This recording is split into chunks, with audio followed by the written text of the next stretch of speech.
Bonsoir à tous et bienvenue dans les Minutes 4. Aujourd'hui, je vais vous parler de l'une des restrictions imposées à la suite de la Covid-19, à savoir le couvre-feu. Et quoi de mieux pour parler de ce fameux couvre-feu que d'être au cœur même de celui-ci? Allons-y! C'est donc à Québec, en dehors de chez moi, que je me situe. Il est exactement... attendez que je regarde l'heure.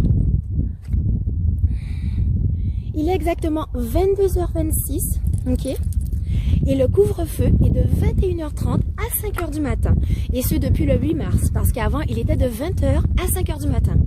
Alors, génial, on nous a accordé 1h30 de plus à notre liberté. Ça va changer toute la différence. Enfin bref, donc, comme vous pouvez le constater, il n'y a personne dehors. Les rues sont vides. Bon, mis à part ceux qui travaillent de nuit, là, comme lui qui s'en vient. Donc lui, c'est sûr qu'il doit avoir un laissez-passer. Hein, et on va le laisser passer parce qu'il va nous faire du bruit à notre caméra. Donc vas-y, passe.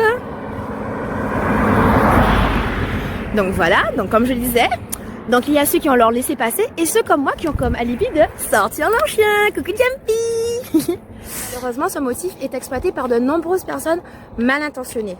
Et à Québec, d'ailleurs, on constate une hausse de vol de chiens. L'histoire la plus tragique qu'on ait entendue est celle d'une famille québécoise qui a vu son chien se faire voler sous ses yeux et qui a été retrouvée une semaine plus tard morte.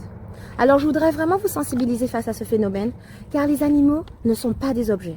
On devrait d'ailleurs cesser la vente d'être doté de sensibilité, mais bon, bref, ça c'est un autre sujet. Enfin bref. Donc imaginez, moi, quand je sors mon chien à cette heure-ci et que je vois quelqu'un dehors, seul, sans chien, je me pose des questions. Il y a matière à réfléchir.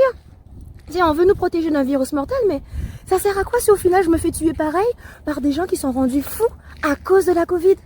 D'ailleurs, j'ai l'impression qu'il y a plus de personnes qui meurent des causes liées à la Covid que de la Covid en elle-même. Et quand je parle des causes, c'est la précarité, le suicide, la dépression, le stress, bref.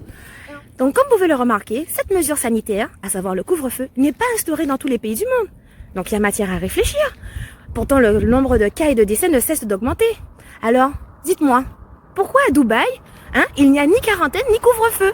Pas de couvre-feu, pas de quarantaine. À croire que le couvre-feu est fait pour les pauvres. Vous avez de l'argent?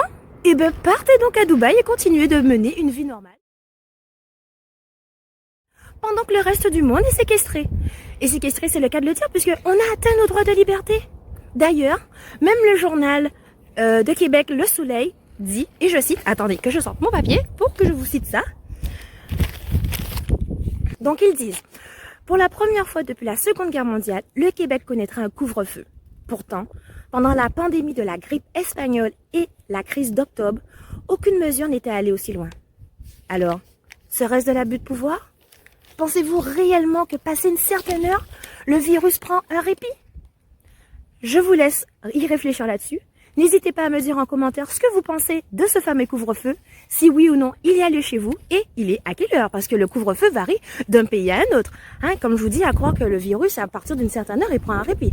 Enfin bref, donc voilà, quant à moi, sachez que je préfère mourir en ayant vécu pleinement ma vie que de vivre en étant séquestré et enfermé chez moi quand même. Ah là là, enfin bref, donc quant à nous, on se dit un de ces 4 dans les minutes 4 où on parle sans souci, sans tracas. Bye.